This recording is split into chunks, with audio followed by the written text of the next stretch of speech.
গল্পটার নাম হচ্ছে আল মুতাকাল্লিমাতু বিল কোরআন, মানে যে নারী সবসময় শুধু কোরআন দিয়ে কথা বলে। আব্দুল্লাহ ইবনে মুবারক অনেক বড় মুহাদ্দিস, ইমাম বুখারীর উস্তাদ, হজ করে ফিরতেছেন, হঠাৎ দেখেন এক বৃদ্ধা মহিলা, বয়স্ক মহিলা চাদর গায়ে দিয়ে শুয়ে আছে।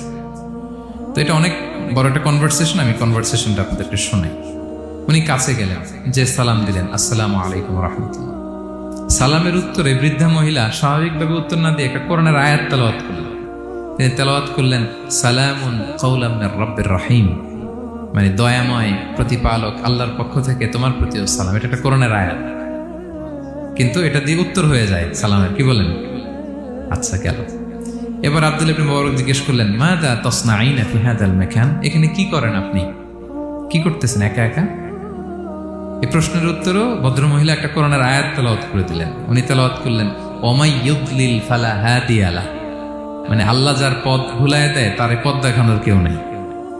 মানে বুঝাইতে চাইলেন আমি পথ হারাই ফেলছি। কি বুঝাইতে চাইলেন? পথ হারাই ফেলছে, মানে উনি এমন ভাবে কোরআনের আয়াত চুজ করে যাতে উত্তর হয়ে যায়। তো এবার উনি জিজ্ঞেস করলেন, আইনা তুরিদিন, তো পথ হারাই ফেলছেন তো বুঝলাম, আয়াত থেকে এটা বোঝা যায়, তো আপনি কোথায় যাচ্ছেন, ডেস্টিনেশন কোথায়? উনি আবার একটা আয়াত তেলাওয়াত করলেন, সুবহানাল্লাযী আসরা বিআবদিহি লাইলাম মিনাল মাসজিদিল হারামি ইলাল মাসজিদিল আকসা।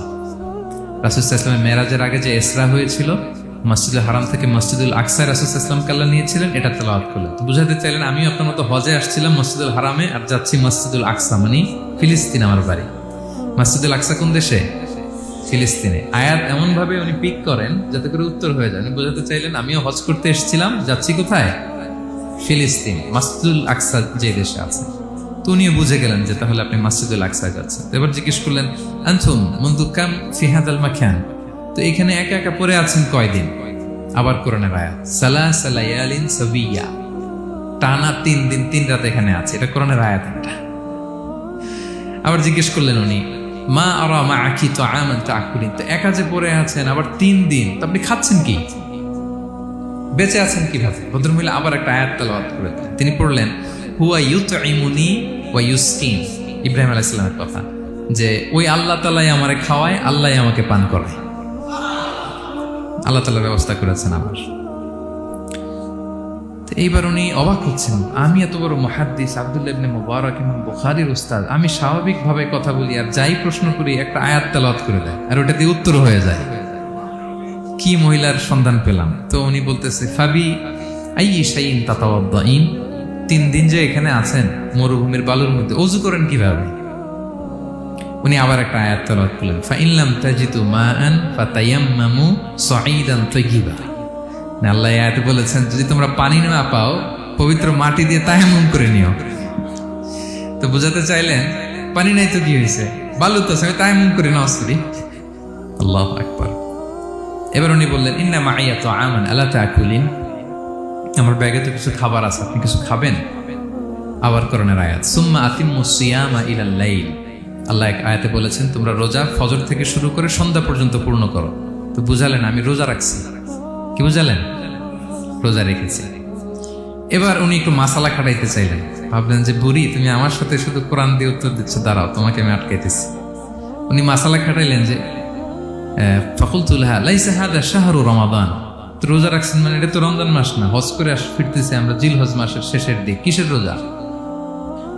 ওই মহিলা আবার একটা আয়াত তেলাওয়াত করলেন যে ওমান তাতাওয়া খায়রান ফাইনাল্লাহা শাকিরুন আলিম, আমি রমজানের ফরজ রোজা তো রাখিনি, এখন আমি নফল রোজা রেখেছি। আয়াতের অর্থ হচ্ছে তোমরা নফল যা করো এগুলোর প্রতিদান আল্লাহ তোমাদের বুঝিয়ে দেবে। রমজান না ঠিক আছে জিলহজ, কিন্তু আমি কি রোজা রেখেছি? নফল রোজা। এইবার উনি ধরছেন মাসালা, এবার বলতেছে উবি হালান আল ইফতার ফিস সাফার, সফরে তো রোজা ভাঙা যায় আছে, রোজা তো ভাঙা যায়, খান একটু। এবার উনি কোরআন থেকে আবার তেলাওয়াত করলেন, ওয়া আনতা সুমু খায়রুল লাকুম ইন কুনতুম তা'লামুন, আল্লাহ যে আয়াতে বলেছেন যে সফরের রোজা ভাঙা জায়েজ আছে, ওই আয়াতের শেষে আবার আল্লাহ বলছেন যদি রাখো সওয়াব বেশি পাবা।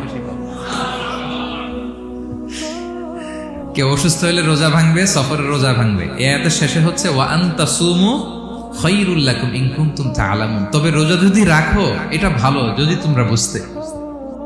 এবার উনি আর যাবে কোথায়? দিশেহারা হয়ে এবার জিজ্ঞেসই করে ফেলছে, লিমাদা লা তুকাল্লিমিনি মিসলা মা উকাল্লিমুকি। আচ্ছা মা, এবার বলেন, আমি আপনার সাথে যেভাবে কথা বলি আপনি এইভাবে কথা বলেন না কেন? কিছু জিজ্ঞেস করলে কোরআনের আয়াত বলেন কেন? আমি কথা বলতেছি, আপনি আমার সাথে এভাবে কথা বলেন। কিছু জিজ্ঞেস করলে কোরআনের আয়াত কেন? এটার উত্তরে উনি আরেকটা কোরআনের আয়াত উনি পড়লেন, মা ইয়ালফিযু মিন কাওলিন ইল্লা লাদাইহি রাকীবুন আতীদ। আল্লাহ বলেছেন, তোমরা মুখ দিয়ে যাই বের করো এটা লিখে রাখার জন্য দুই কাঁধে রাকীব আতীদ আছে, তুলে রাখে। তার মানে আমি যে তোমার সাথে কথা বলতেছি প্রত্যেকটাই তো রেকর্ডেড হয়, রেজিস্টার্ড হয়। সো এমন কিছু বলি যেটাতে সওয়াব হয়, যেটাতে ভুল না হয়। আল্লাহু আকবার, সুবহানাল্লাহ। কি নারী ছিল, কেমন নারী তিনি ছিলেন? কি পুরো ঘটনাটা শুনবেন? হ্যাঁ, শেষ করবো ঘটনাটা। আচ্ছা, তো উনি অবাক হলেন যে কি মহিলা, এরকম মহিয়সী গরিয়সী নারীও পৃথিবীতে আছে। তো উনি বললেন, ঠিক আছে মা, আপনি যেহেতু পথ হারাই ফেলছেন, আমার উটটাকে আমি নিয়ে আসি। ফাহাল্লাকা আন আহমিলুকি আলা নাখাতি হাদিহি ফাতুদরিকিল কাফেলা। আমার উটটা নিয়ে আসি, উটে বসেন, আমি আপনাকে এগিয়ে দিয়ে কাফেলাতে যুক্ত করে দেই। আপনি কি রাজি আমার উটে বসবেন? আবার কোরআনের আয়াত, ওমা তাফআলু মিন খাইরিন ফাইনাল্লাহা বিহি আলিম। তোমরা যত ভালো কাজ করো আল্লাহ সেটা জানেন, মানে তোমার এই ভালো কাজ আল্লাহ জানেন, আল্লাহ এর প্রতিদান দিবেন। ক্বালা ফাআনাখতু নাকাতি, আমি উট বসালাম এবং বললাম ওঠেন। উনি যখন উঠতেছে আমি এভাবে তাকায় আছি।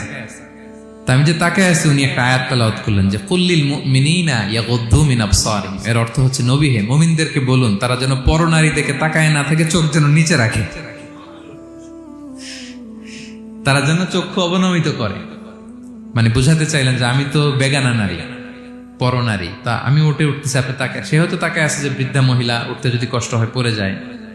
তো উনি যখন দেখতেছেন তাকায় আছে, উনি বলতেছে কুল্লিল মুমিনিনা ইয়াগুদ্দু মিন আবসারিহিম। নবী হে, বলুন বিশ্বাসীদের তারা যেন চোখ নিচের দিকে করে রাখে। তো উনি লজ্জা পেয়ে গেলেন। ফাগাদাততু বাসারি, আমি লজ্জায় চোখ নামালাম। এরপর আমি বললাম ইরকাবি ওয়াকাদ আখালতু নাকাতি, ওঠেন। আমি এবার ওটের রশি ধরে টানতে আরম্ভ করলেন। ভদ্রমহিলা উঠেই আবার কোরআনের আয়াত পড়লেন, যেটা আমরা গাড়িতে বা কোনো বাহনে উঠলে পড়ি। তিনি পড়তে আরম্ভ করলেন, সুবহানাল্লাযী সাখখারা লানা হাযা ওয়া মা কুন্না লাহু মুকরিনিন ওয়া ইন্না ইলা রাব্বিনা লামুনকালিবুন। প্রশংসা সে আল্লাহর, যে আল্লাহ এই বাহনকে আমাদের জন্য বশীভূত করে দিয়েছেন। তিনি বশীভূত না করলে আমরা তো এটাকে বশীভূত করতে পারতাম না। আপনারা যখন গাড়ি স্টার্ট দিবেন এই দোয়াটা পড়েন তো আপনারা? গাড়ি স্টার্ট দিলে, বিমানে উঠলে, ঘোড়ায় উঠলে, যে কোনো বাহনে উঠলে এটা পড়তে হয়, কোরআনের আয়াত। তিনি বললেন, আমি এবার উঠলাম, ওটের জিমাম ধরে টানতে লাগলাম আর একটু হই হই শব্দে ওট চালাতে লাগলাম, যাতে করে তাড়াতাড়ি যাওয়া যায়। উনি কোরআনের আয়াত বললেন, ওয়াকসিদ ফি মাশিক ওয়াগদুদ মিন সাওতিক। কোরআনের আয়াত মানে তোমার চলার ক্ষেত্রে তুমি মধ্যম পন্থা অবলম্বন করো আর গলার সাউন্ডটা একটু ছোট করো। এটা কিন্তু লোকমান হাকিম তার ছেলেকে বলেছিলেন যে বাবা, তুমি যখন হাঁটবে মধ্যম পন্থায় হাঁটবে, আর শাউট করবে না, নয়েজ করবে না, কণ্ঠটাকে নিচু করবে। এই আয়াতটা উনি পড়ে দিলেন। মানে বুঝাতে চাইলেন, আপনি হাজি মানুষ, হজ করে আসছেন, এইভাবে যাচ্ছেন কেন? আপনি স্লোলি যান। ফাজাআলতু আমশি রুয়াইদান ওয়া আতারান্নামু বিশআর। এরপর আমি আস্তে আস্তে যেতে লাগলাম আর কবিতা আবৃত্তি করতে লাগলাম। আরবদের অভ্যাস ছিল, তারা শত শত লাইন কবিতা মুখস্থ পারত। দিনকে দিন মরুভূমিতে চড়তো আর কবিতা পড়তো। তো আমি কবিতা গুনগুন গুনগুন করে কবিতা পড়তেছি আর যাচ্ছি। এই মহিলা পিছন থেকে আয়াত তেলাওয়াত করলেন আবার, ফাকরাউ মা তায়াসসারা মিনাল কোরআন। মানে কোরআনের যেখান দিয়ে সহজ লাগে ওইখান দিয়ে পড়েন। মানে বুঝাতে চাইলেন কবিতা পড়লে কি লাভ, আপনি কোরআন পড়েন। উনি আবার লজ্জা পেয়ে কোরআন পড়তে আরম্ভ করলেন। এবার যেতে যেতে যে কাফেলা থেকে উনি মিসিং, যে ক্যারাভেন থেকে মিসিং, ওই ক্যারাভেনের সাথে যুক্ত হলেন। এবার জিজ্ঞেস করলেন যে হাদিহিল কাফেলা মান লাকি ফিহা, এই তো আপনার কাফেলা, এখানে কে আছে আপনার? কেউ আছে? আবার কোরআনের আয়াত, আল মাল ওয়াল বানুনা জিনাতুল হায়াতিদ দুনিয়া, অর্থাৎ সম্পদ, সন্তান, এগুলো আল্লাহর দেয়া নেয়ামত।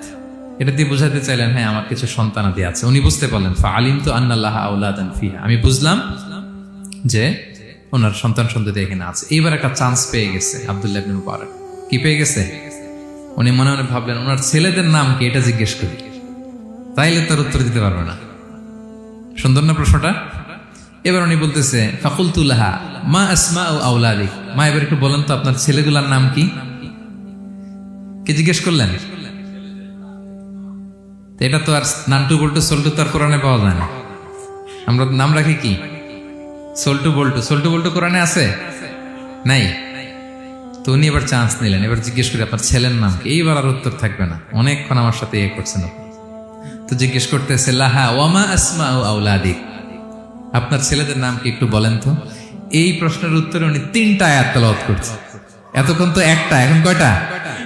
এখন 3 নম্বর গিয়ারে চালাইতেছে।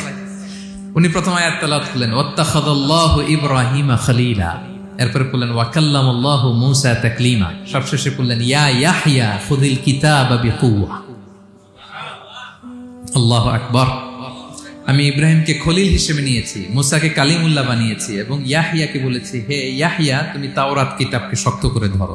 তার মানে বোঝাতে চাইলেন আমার বড় ছেলের নাম ইব্রাহিম, পরের ছেলের নাম মূসা, ছোট ছেলের নাম ইয়াহইয়া। সুবহানাল্লাহ পড়বেন না? কি নারী ছিলেন, কোরআনের বাইরে যেন যাওয়া না লাগে কোরআন থেকে ছেলেদের নাম চুজ করে রাখছেন। ছেলেদেরকে ডাকলে এই নামেই ডাকেন। এরপর ছেলেদেরকে ডাকলেন কোরআনের আয়াত পড়ে ফাবআসু আহাদাকুম বিওয়ারিকিকুম হাযিহি ইলাল মাদিনাতি ফালইয়ানজুর আইয়ুহা আসকা তুআমান ফালইয়াতিকুম বিরিজকিম মিন। এটা সূরা কাহাফের একটা আয়াত। গুহাবাসী 7 জন যুবক যখন ঘুমিয়ে পড়েছিল, 309 বছর পরে যখন জেগেছিল, একজনকে টাকা দিয়ে বলেছিল যাও তুমি কিছু খাবার নিয়ে আসো। এই আয়াত বুঝাইয়া তিনি ছেলেদের বুঝাইলেন যে মেহমান আসছে, কিছু নিয়ে আসো খাবার, ওনারা খাওয়াইতে হবে। উনি অনেক হেল্প করছে আমাকে। তো ছেলেরা খাবার নিয়ে আসলো। খাবার দেওয়ার পরে মহিলা আবার কোরআনের আয়াত কুলু ওয়াশরাবু হানিআম বিমা আসলাফতুম ফিল আইয়ামিল খালিয়া। এটা আসলে আল্লাহ তাআলা জান্নাতীদেরকে বলবেন। আমরা যখন জান্নাতে ঢুকবো আল্লাহ বলবে কুলু ওয়াশরাবু হানিআম বিমা আসলাফতুম ফিল আইয়ামিল খালিয়া। এই দুনিয়াতে এত জুলুম নির্যাতনের শিকার হয়েছে, এত নেক কাজ করেছো, প্রতিদান হিসেবে আজকে জান্নাতের এই নাজ নেয়ামত ভোগ করো। বৃদ্ধ মহিলা এই আয়াতটা বললেন, তার মানে মরুভূমিতে অনেক কষ্ট করেছেন আপনি আমার জন্য, এখন আপনি আমার পক্ষ থেকে এই হসপিটালিটি, রিসেপশন, এই আপ্যায়ন গ্রহণ করুন। এবার উনি বলতে আরম্ভ করলেন, ছেলেদেরকে বললেন কুলতু আল আনা তুআমাকুম আলাইয়া হারাম। এই ছেলেরা, এই খাবার আমার জন্য হারাম। হাত্তা তুখবিরুনি বিআমরিহা, যতক্ষণ না এই মহিলাকে, এর হিস্ট্রি যতক্ষণ না আমার না বলো। আগে বল এই ভদ্র মহিলা কে, কি তার ঘটনা। যতই দেখছি অবাক হচ্ছি, যতই শুনছি অবাক হচ্ছি। কে সে? যাই বলি শুধু কোরআন দিয়ে বলে, ঘটনাটা কি? এবার ছেলেরা বলল ফাকুলু হাযিহি উম্মুনা, ইনি আমাদের মা। লাহা আরবাউনা সানা, ওনার বয়স 40 বছর। লাম তাতাকাল্লাম ইল্লা বিল কুরআন, জীবনে কোনোদিন কোরআন ছাড়া মুখ দিয়ে অন্য কোনো কথা বলে নাই। মাখাফাতান তাযিল্লা ফায়াসখাতা আলাইহির রহমান, এই ভয়ে যে কোন কথায় আল্লাহ আবার নারাজ হয়ে যায়, আমার কোন কথায় আবার কোন ভুল হয়ে যায়, আমার কোন কথায় আবার রহমান আমার উপর নারাজ হয়ে যায়। এজন্য আমরা আমাদের জন্মের পরে জীবনে আমার মাকে কোরআন ছাড়া কোনো কথা বলতে শুনিনি। অবাক হলেন আব্দুল্লাহ ইবনে মুবারক, ইমাম বুখারীর উস্তাদ। উনি খাবার হাতে নিয়ে এবার বললেন যে উনি তো অনেক আয়াত বললো, এবার আমি একটা আয়াত বলি। খাবারটা নিয়ে উনি পড়তে আরম্ভ করলেন। ফাকুলতু, উনি বললেন, আমি বললাম যালিকা ফাদলুল্লাহি ইউতিহি মাইয়াশা, এটা আল্লাহর বিশেষ অনুগ্রহ, ফজল। এটা আল্লাহ সবাইরে দেয়, যাকে চায় তাকে দেয়। সুবহানাল্লাহ পড়ে। এটা আল্লাহর বিশেষ অনুগ্রহ, তিনি সবাইকে দান করেন না, যাকে চান তাকে দেন। তোমাদের মা অনেক মহিয়সী গরিয়সী একজন মাতা তোমরা পেয়েছো। এই হচ্ছে ঘটনাটা। আল মুতাকাল্লিমাতু বিল কোরআন, যে নারী তার জীবনের পুরো সময়টা শুধু কোরআন দিয়ে কনভারসেশন করেছেন, কথা বলেছেন। যেই প্রশ্নই তাকে করা হয় কোরআন থেকে বলতেন, কারণ আল্লাহ বলেছেন মা ফাররাতনা ফিল কিতাবি মিন শাই, এই কিতাবে আমি কোনো কিছু বাকি রাখি নাই।